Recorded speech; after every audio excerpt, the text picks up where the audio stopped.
우리 기도하고 나니까 이민영 이민영이란 우리 건영 형제님이 이렇게 나오셔서 감사를 드립니다. 예. 자, 우리가 지난 1월 내내 가장 많이 했던 인사가 어떤 인사였습니까? 아마 새해 복 많이 받으십시오. 다른 어느 해보다도 가장 많이 그렇게 인사를 했을 것 같습니다. 1월 달이 이제 신년하고 설날이 같이 겹쳐 있었기 때문에 그냥 한 달 내내 새해 복 많이 받으십시오 이렇게 인사를 했습니다. 사람들은 누구나 이 복을 받기를 원합니다. 그래서 새해가 되면 새해 복 많이 받으십시오 이런 인사를 드립니다. 그런데 우리 동양인들이 생각하는 이 복의 개념은 참 많이 소유하고 잘 먹고 잘 살고 이런 것을 복의 개념으로 생각합니다. 우리 복복자가 여기 나와 있는데 이 복복자를 이렇게 살펴보면 우리 동양인들의 복의 개념을 좀 이해할 수 있을 것 같아요. 이 부가 이제 보일시부의 이제 복복자죠. 그래서 보일시는 좋은 것을 많이 보러 다니는 거죠. 그래서 세계 여행을 다니면서 곳곳을 이렇게 보고 다닌 사람은 참 복 받았다 이렇게 이제 생각을 합니다. 그리고 오른쪽 위에 보면 이제 한일, 그것은 이제 그 건물의 석가래를 의미한다고 합니다. 그래서 이제 건물주, 조물주 위에 있는 건물주가 되는 것을 아주 복 받았다고 이렇게 생각을 하죠. 그리고 입구는 맛있는 거 많이 먹고 맛집에 다니면서 막 맛있는 거 먹고 다니는 거, 그거 참 복 받았다고 생각을 하죠. 그리고 밑에 이제 밭전자는 옛날에는 이제 농경사였기 때문에 그 직업을 갖고 있는 것을 말하죠. 좋은 직장을 이제 갖는 것을 복 받았다 이렇게 생각을 합니다. 그래서 우리가 막 좋은 직장을 잡게 됐다 그러면 복 받았다 이렇게 이제 인사를 하죠. 자, 이렇게 본다면 이 복복자로만 본다면 우리가 지금 현대인들은 옛날 사람들에 비해서 너무나 복받고 살아가고 있는 것을 알 수 있습니다. 그러나 과연 우리가 옛날 사람들에 비해서 정말 복받은 자일까요? 복받았다고 생각하십니까? 자, 얼마 전 한 연구소에서 세계 각국의 번영 지수를 조사해서 발표했습니다. 한 2년 전에 이제 발표한 내용인데 그 중에서 삶의 만족도에 대한 조사가 좀 충격적이었습니다. 조사 대상국이 110개국이었는데 그 중에 우리나라가 몇 위를 했을 것 같습니까? 104위를 했습니다. 104위.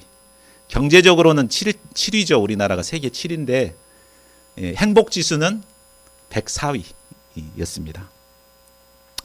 서울대학교 명예교수이신 손봉호 교수님은 이 조사의 결과에 대해서 대한민국이 지금 세계에서 6번째로 불행한 나라다라고 해석을 했습니다. 우리나라는 그동안 경제와 문화 모든 면에서 큰 발전을 이루어 왔습니다. 후진국들은 우리나라 사람들을 무척이나 부러워합니다. 그러나 겉으로는 화려한 성장을 이루었지만 실상 행복을 잃어버린 황폐한 사회가 되어버렸습니다. 자, 왜 행복을 느끼지 못할까요? 잘 먹고 잘 사는데, 복 받았는데 왜 행복하지 않을까요? 이 손봉호 교수님은 이것을 두 가지로 분석을 했습니다. 첫 번째는 한국 사회에 만연한 부정직성, 곧 낮은 도덕 지수 때문이라고 했습니다. 그리고 두 번째가 극심한 경쟁심 때문이라고 했습니다. 남들과 이제 비교하고 더 잘 사는 사람들 보고 배가 아파하고 막 하니까 행복하지 않다는 거죠. 자, 이 때문에 서로 믿지 못하게 되었고 많은 것을 갖고 있으면서도 행복하지 않다. 이렇게 이제 손봉호 교수님은 분석을 했습니다. 또 다른 연구소에서 우리나라 사람들의 그 신뢰도를 조사하는 것이 또 있었습니다. 그래서 우리나라 사람들에게 당신의 주변 사람들을 과연 믿을 수 있습니까? 이렇게 질문을 했어요. 그러니까 주변 사람이면 가족, 친구, 직장 동료 뭐 이런 사람들이죠. 믿을 수 있습니까? 여기에 대한 답변이 믿을 수 있다고 말한 사람이 26%밖에 안 됐습니다. 생각보다 많습니까? 그러니까 가족도 못 믿고 직장 사람도 못 믿고 다 못 믿는다는 거죠. 그러니까 이것을 보면은 우리가 행복하지 못하는 이유는 낮은 도덕성과 경쟁심으로 인해서 서로 믿지 못하는 사회가 되어버렸고, 이것 때문에 많은 것을 소유했는데도 행복하지 않다는 결론에 이르게 되죠. 예. 우리가 진정한 행복을 얻기 위해서는 우리가 믿음의 사람, 우리의 믿음을 길러야 하는 것을 우리가 이제 여기서 알 수 있습니다. 우리가 사랑하는 사람들에 대한 믿음을 가져야 하고, 무엇보다도 하나님께 대한 믿음을 가질 때 우리는 행복을 소유할 수가 있는 것입니다. 오늘 우리는 믿음에 있어서 가장 뛰어난 두 인물을 공부하게 됩니다. 아브라함과 다윗입니다. 오늘 말씀을 통해서 저희 모두가 이 선진들의 믿음을 배우고 소유하여서 정말 행복한 삶을 살아가는 저희 모두가 될 수 있기를 기도합니다. 자, 우리는 지난주 말씀을 통해 하나님께서 죄로 죽어 심판받을 우리를 위해 독생자 예수 그리스도를 대속제물로 주셨음을 배웠습니다. 또한 어떤 죄인이라도 이 하나님의 사랑을 믿을 때 의롭게 됨을 배웠습니다. 자, 그렇다면 믿었다는 것 하나만으로 죄인이 어떻게 의롭게 될 수 있습니까? 분명히 죄인인데 믿었다는 것 하나만으로 어떻게 의인이 될 수 있죠? 자, 이것을 설명하기 위해서 바울은 아브라함의 예를 들어주고 있습니다. 자, 1절을 보십시오. 그러면 우리가 육신에 따라 우리의 조상이 된 아브라함이 무엇을 얻었다고 말할 수 있겠습니까? 자, 아브라함은 유대인들이 가장 자랑하고 존경하는 조상입니다. 그런데 이 아브라함이 하나님의 선택을 받아 의롭다는 인정을 받고 믿음의 조상이 된 것은 어떤 인간적인 조건이나 노력으로 얻은 것이 아니었습니다. 만일 인간적으로 행위로 의롭다는 인정을 받았다면 아마 그것을 자랑했을 것입니다. 그런데 인간적으로 보면 아브라함은 약점과 허물이 많은 사람이었습니다. 그의 아버지 데라는 우상을 만들어 파는 우상 숭배자였습니다. 또 아브라함은 75세가 되도록 딸 자식 하나 없이 소망 없이 살아가던 자였습니다. 약속의 땅에 흉년이 들자 기도도 하지 않고 그냥 냅다 애굽으로 도망을 갔습니다. 또 예쁜 아내 때문에 죽을지 모른다는 두려움 때문에 부인을 누이라고 2번씩이나 속인 자였습니다. 하나님의 약속을 믿지 못해 인간적인 방법으로 후손을 얻고자 했던 인간적인 자이기도 합니다. 자, 이런 약점들만 보면 아브라함이 그렇게 훌륭해 보이지 않습니다. 우리하고 별로 다를 바가 없어 보이는 평범한 자였습니다. 자, 그러나 3절을 보십시오. 성경은 무엇이라고 말합니까?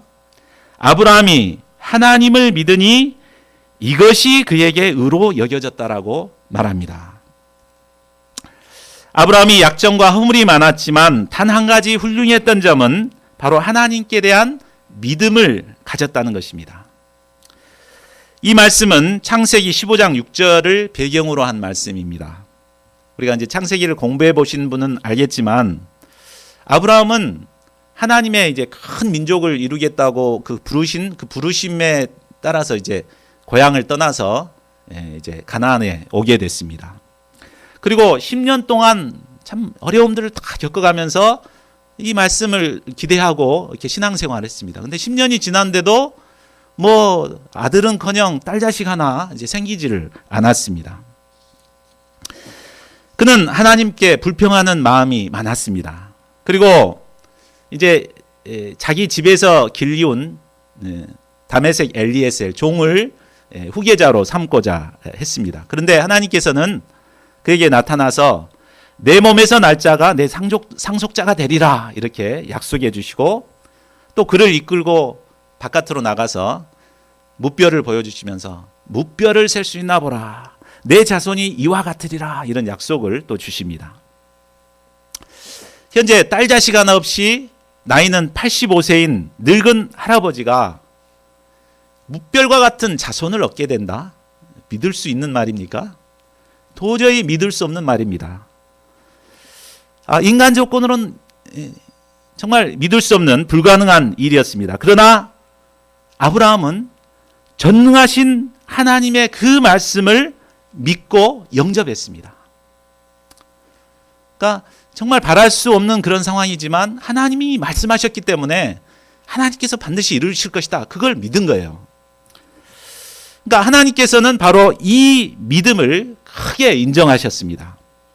그리고 이 믿음을 기초로 아브라함을 의롭다고 인정을 해 주신 것입니다. 그리고 그를 믿음의 조상으로 삼으셨습니다. 아브라함은 인간 조건으로 보면 부족한 것이 많은 우리와 다를 바 없는 평범한 사람이었습니다. 그러나 이 믿음이 있었기 때문에 하늘의 별과 같은 자손들을 얻는 위대한 믿음의 조상이 될 수 있었습니다. 그러니까 우리도 허물과 약점이 많지만 아브라함 보면은 우리도 얼마든지 가능성이 있습니다. 얼마든지 위대한 믿음의 조상들이 될 수 있습니다. 자, 4, 5절을 통해 바울은 아브라함이 받은 축복이 온전히 하나님의 은혜로 말미암았음을 설명합니다. 만일 아브라함이 축복을 받을 만한 일을 해서 얻은 것이라면 그것을 자신은 은혜로 여기지 않았을 것입니다. 일꾼이 자신이 일한 대가로 품삯을 받게 되면 그것을 당연하게 여깁니다. 그런데 한 일이 별로 없는데 주인에게 품삯을 받게 되면 그것은 정말 일방적인 주인의 은혜입니다. 아브라함의 행위로는 허물과 약점 투성이었지만 단 한 가지 하나님을 믿었다는 것, 그 하나 때문에 아브라함은 말할 수 없는 은혜를 받게 된 것입니다. 하나님께서 그에게 이런 놀라운 은혜를 베푸신 것은 절망적인 상황에서도 하나님의 말씀을 믿고 붙들었기 때문입니다. 그러니까 우리가 의롭게 된다는 것은 상황이 문제가 아니에요. 다만 하나님이 주신 이 말씀을 나에게 주신 말씀으로 믿고 확신하는 것, 그것을 보고 하나님께서는 의로 여기시는 것입니다. 참 우리는 우리의 모습을 보면서 절망할 때가 많습니다. 이기적이고 무기력하고 불평이 많은 내가 어떻게 하나님의 거룩한 자녀가 될 수 있겠는가? 어떻게 목자가 될 수 있겠는가? 이런 절망적인 생각을 할 때가 많습니다. 그러나 하나님께서는 어떤 절망적인 상황에 있다 할지라도 우리가 하나님의 말씀을 붙들고 믿게 되면 하나님께서는 그것을 기뻐하시고 그걸 통해서 우리를 의롭다 인정해 주십니다. 그리고 그 믿는 믿음을 통해서 우리에게 은혜를 베풀어 주십니다. 자, 그러면 하나님께서 믿는 자들에게 베푸시는 그 은혜는 구체적으로 어떤 은혜일까요? 자, 이것을 설명하기 위해서 바울은 다윗의 예를 들고 있습니다. 6절에서 8절을 보십시오. 하나님께서 의롭다고 인정을 받은 대표적인 사람 중에 다윗 왕이 있었습니다. 하나님께서는 다윗 왕이 어렸을 때 사무엘 선지자를 통해서 그에게 기름을 부어서 이제 왕으로 택하셨습니다. 그런데 기름을 부음 받은 지 얼마 만에 왕이 되죠? 약 17년 만에 왕이 됩니다. 그동안 다윗은 사울 왕에게 쫓겨다니면서 죽을 고비를 수없이 넘기게 됩니다. 그때마다 다윗은 하나님을 겸손히 의지하고 하나님의 도우심을 구했습니다. 그럴 때마다 하나님께서는 그 위험에서 그를 건져주시고 승리의 삶을 살게 하셨습니다. 그런데 하나님의 은혜로 왕이 되자 그는 왕궁에 거하면서 영적인 안일에 빠졌습니다. 늘어지게 늦잠을 자고 해가 중천에 떠서야 일어나 왕궁 옥상을 이렇게 살펴보았습니다. 산책을 했습니다. 그러다가 목욕을 하고 있던 충신 우리야 장군의 아내를 보고 정욕에 사로잡혀 그를 슬그머니 왕궁으로 불러들여 욕을 보입니다. 결국 죄의 열매가 잉태하게 되었고 다윗 왕은 이제 이 죄의 열매를 은폐하기 위해서 전쟁에서 싸우고 있는 충신 우리야를 불러들입니다. 그리고 막 축하를 해주면서 이제 집에 가서 부인하고 즐거운 시간 보내라 그러고 이제 보냅니다. 근데 우리야는 어떻게 하죠? 자기 부하들은 지금 전쟁터에서 싸우고 있는데 내가 어떻게 편안한 침대에서 잠을 잘 수가 있겠냐. 그러면서 이 동료들하고 부하들하고 같이 성문에서 노숙을 합니다. 그러니까 이제 큰일이 났죠. 그래서 다시 그 다음 날은 이제 술을 막 잔뜩 먹여가지고 이제 술 기운에 이제 집에 가겠지 했는데 그 다음에도 정말 이 부하들을 생각하면서 성문에서 이렇게 잠을 잤습니다. 참 이 정도 되면 얼마나 이 다윗 왕하고 우리야 장군하고 비교가 됩니까? 다윗 왕은 자기를 위해서 적진에 싸워서 막 나가서 싸우는 그 우리야 장군의 아내를 범한 이 얼마나 큰 죄인입니까? 근데 우리야는 정말 자기 부하들을 생각하면서 편안한 집을 놔두고 전 길바닥에서 이제 잠을 잔 거죠. 얼마나 참 비교가 됩니까? 이때라도 다윗은 자신의 잘못을 깨닫고 회개하고 하나님께 나와야 했습니다.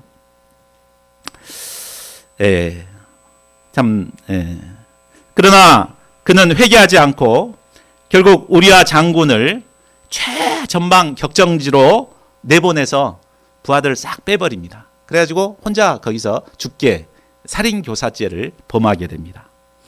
결국 다윗은 의인을 죽인 살인죄를 범하게 되었습니다. 그런데 다윗 왕은 죽을 죄를 범했으면서도 시치미를 딱 떼고 있었습니다.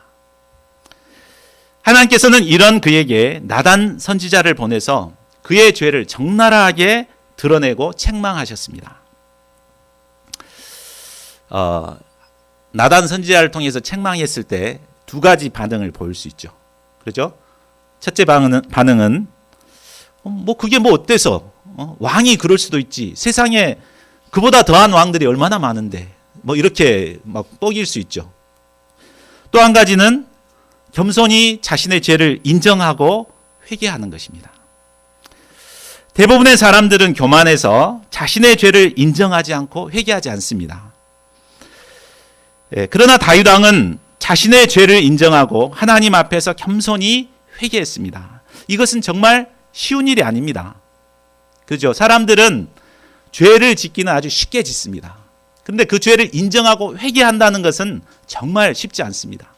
내가 그거 어째서, 내가 뭐 어째서, 이렇게 상황 탓을 하고 변명을 합니다. 그러나 다윗은 믿음으로 자신의 죄를 인정하고 회개한 것입니다. 다윗 왕이 겸손히 회개했을 때 하나님께서는 그에게 용서의 은혜를 베풀어 주셨습니다.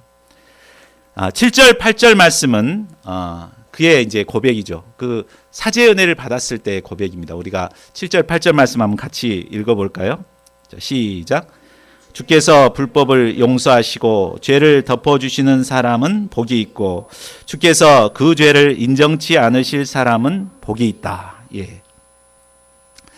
그가 죄를 짓고 정말 회개하지 않았을 때 그의 고통이 어땠는가? 이제 시편 32편 3, 4절에 보면 나와 있습니다. 내가 입을 열지 아니할 때 종일 신음함으로 내 뼈가 쇠하였도다. 주의 손이 쥐하로 나를 누르시오니 내 진액이 빠져서 여름 가물의 마름같이 되었나이다. 그러니까 다윗 왕이 죄를 짓고 죄를 인정하지 않고 시치미를 딱 떼고 회개하지 않았을 때 그는 화려한 왕궁에 거했지만 전혀 행복하지 않았습니다. 그의 영혼은 뼈가 쇠하는 고통을 느꼈습니다. 포근한 침대에서 늘어지게 늦잠을 잤지만 그의 심령은 여름 가뭄에 갈라진 논바닥처럼 쩍쩍 갈라져 있었습니다. 오늘날 현대인의 모습이 바로 이런 모습이 아닌가 싶습니다. 정말 모든 것 풍요를 누리고 있죠. 풍요로운 세상에서 살아가지만 죄가 있기 때문에 내면은 전혀 행복하지가 않습니다. 그래서 결국 막 마약을 하고 술을 먹고 막 그렇게 되죠. 그러나 이랬던 고통이 하나님의 앞에 나가서 회개했을 때 어떻게 됩니까? 갈라진 논바닥 같았던 그의 심령에 생명의 단비가 내리는 것 같은 풍성한 은혜를 누리게 되었습니다.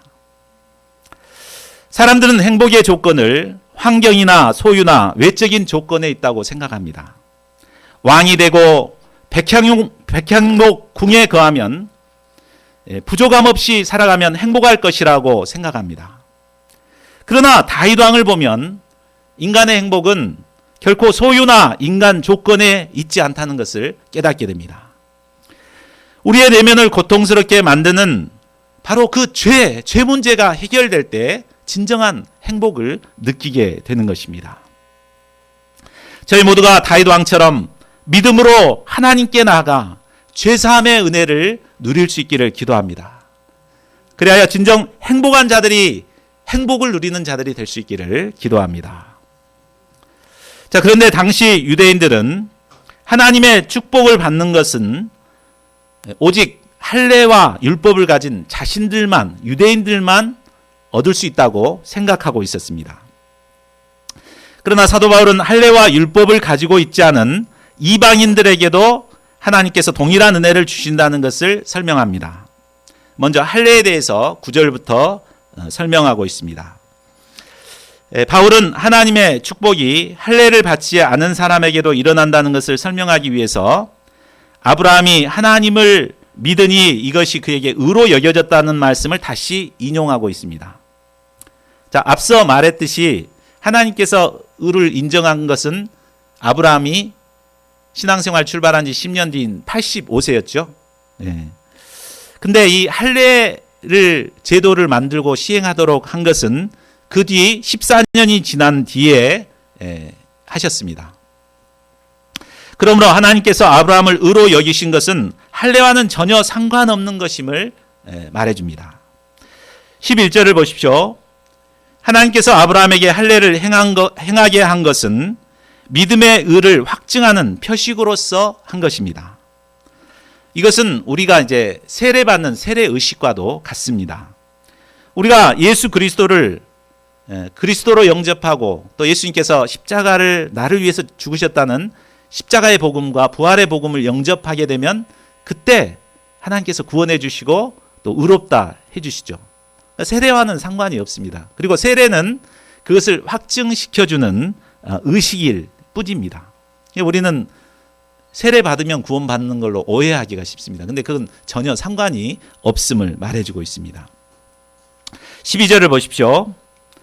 아브라함이 할례 받지 않은 사람으로 의롭게 된 또 다른 이유는 아브라함이 유대인뿐만 아니라 할례 받지 않은 믿음에 않고 믿은 믿음의 사람들, 그러니까 아브라함의 발자취를 쫓아서 믿음으로 살아가는 모든 사람을 후손으로 삼고자 하는, 믿음의 조상이 되고자 하는 의미가 있음을 말해줍니다. 만약에 할례를 받은 사람만 아브라함이 이게 조상이 된다면 우리는 아브라함의 후손이 될 수 없잖아요. 근데 할례를 받지 않는 상태에서 의롭게 됐기 때문에 우리가 아브라함의 믿음의 발자취를 찾아가면 우리도 아브라함의 후손이 된다는 말입니다. 사람은 살아가면서 원튼 원치 않든 후손들에게 발자취를 남기게 됩니다. 우리가 어떻게 살아가느냐에 따라서 우리 자손들, 후배들에게 영향을 미치게 됩니다. 우리 수빈 목자님이 작년에 이제 처음 임용고사에 저희 교회에서 처음 합격했죠. 그리고 올해는 또 두 분이 합격을 하게 됐습니다. 그러니까 어떻게 보면 선생님들의 조상은 우리 임수빈 목자님이에요. 그러니까 조상이 어떻게 하냐에 따라서 후배들이 그 자취를 이제 따라가게 되는 것이죠. 이게 참 조상의 역할은 참 중요합니다. 그러니까 어떻게 하느냐. 그래서 믿음의 본을 보이고 착 나갈 때 다 이제 따라오게 되는 것이죠. 수빈 목자뿐만 아니라 우리는 개척 역사이기 때문에 한 사람 한 사람들이 다 조상입니다. 그렇죠? 그래서 우리가 어떻게 참 결단하고 믿음으로 살아가느냐에 따라서 우리 후배들이 이제 배우게 되죠. 민영 형제가 우리 안드레 형이 어떻게 한가 보자. 그래가지고 안드레 형이 하는 대로 이제 따라가게 되는 것이죠. 그러니까 우리가 후배들을 위해서 좋은 믿음의 영향력을 끼치고 발자취를 남기는 것이 중요합니다. 그래서 우리가 후배들에게 좋은 발자취를 남길 수 있기를 기도합니다. 자, 13절에서 16절은 율법 문제를 다루고 있습니다. 자, 13절을 보십시오. 사도 바울은 하나님께서 아브라함이나 그 후손에게 세상의 상속자가 되리라고 하신 약속 역시 율법으로 인해 된 것이 아니라 바로 믿음의 의로 인해 된 것이라고 말합니다. 하나님께서는 아브라함에게 그와 그의 후손에게 가나안 땅을 기업으로 주실 것을 약속하셨습니다. 이 가나안 땅은 장차 예수 그리스도를 통해 이루어질 하나님의 나라를 상징하고 있습니다. 하나님께서는 아브라함과 그의 후손에게 하나님 나라를 상속해 주시겠다고 약속하셨습니다. 그런데 이 약속 역시 율법으로 된 것이 아닙니다. 율법은 해라 하지 말아라 하는 법이잖아요. 모세를 통해서 주었던. 그러나 그 율법을 통해서 주시는 게 결코 아닙니다. 자, 그런데도 유대인들은 이 율법을 가지고 있는 사람, 또 율법을 지키는 사람만이 하나님의 백성이요 상속자라는 생각에 빠져 있었습니다. 그러나 만일 그들의 생각대로 율법을 따라 살아야만 상속자가 된다면 아브라함에게도 문제가 생기게 됩니다. 그렇죠? 아브라함 이후에 율법이 430년 이후에 죽은 뒤 430년 이후에 율법이 생겨났습니다. 그러니까 아브라함은 율법 본 적도 없어요. 지키지도 않았어요. 근데 율법을 가지고 지켜야만 구원을 받는다 그러면 아브라함 구원받으면 안 되죠. 그런 논리라면 그렇죠? 이제 그것을 말씀하고 있는 것입니다. 예. 자, 15절을 보십시오.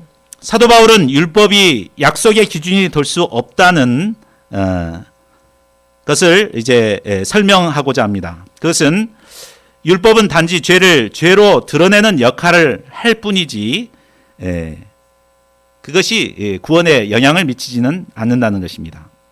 만일 율법이 없다면 자신의 범죄가 드러날 수 없습니다. 그러나 율법으로 인해 자신의 범죄가 드러나게 되었고 율법으로 인해 정죄와 심판을 받게 되었습니다. 결국 율법은 죄에 대한 진노를 부르는 것일 뿐 그것이 구원에 이르게 하지는 못합니다. 16절을 보십시오. 사도 바울은 이제 결론적으로 말합니다. 그러므로 약속은 믿음으로 말미암았습니다.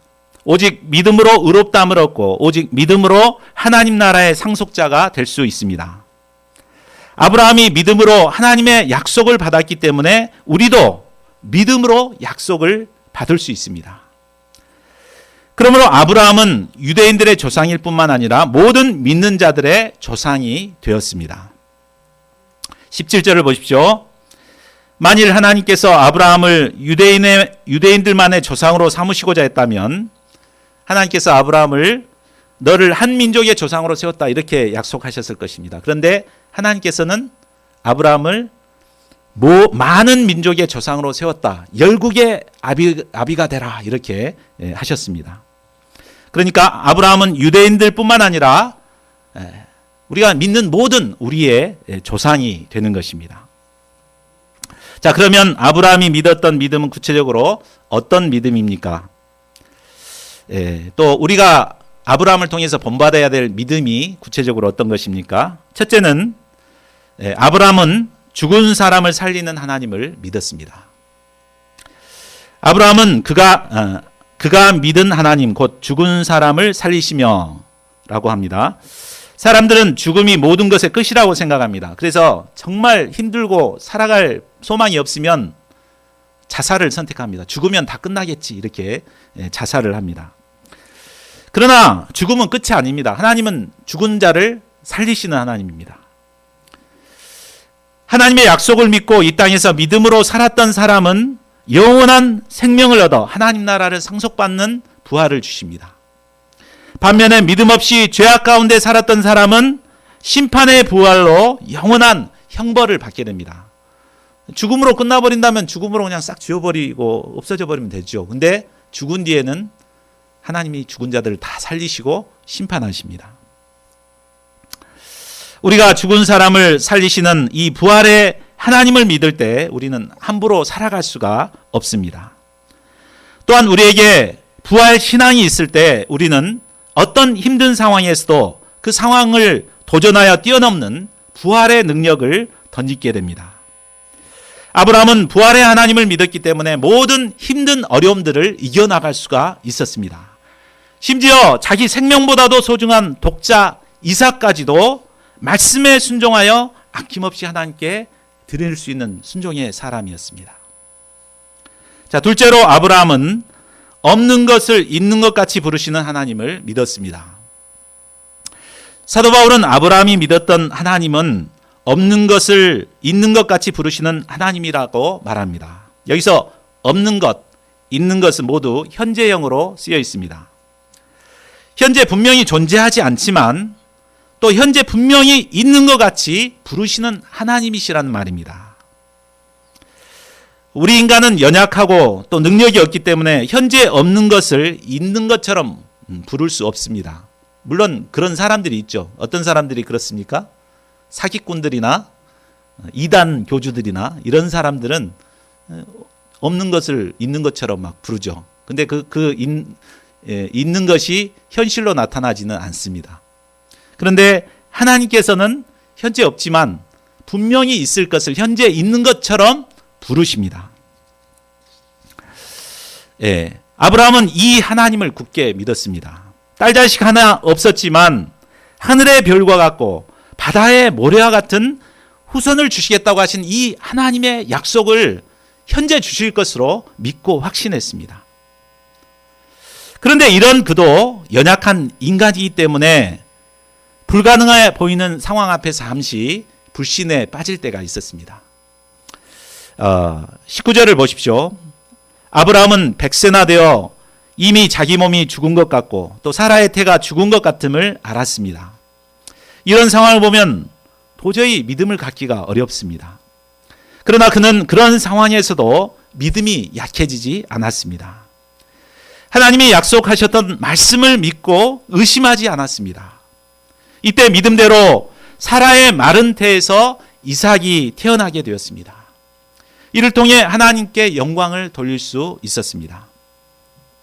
자, 우리가 어떻게 하나님께 영광을 돌릴 수 있습니까? 우리는 하나님의 영광을 돌려야 된다 말은 많이 하는데 우리가 과연 어떻게 하나님께 영광을 돌릴 수 있습니까?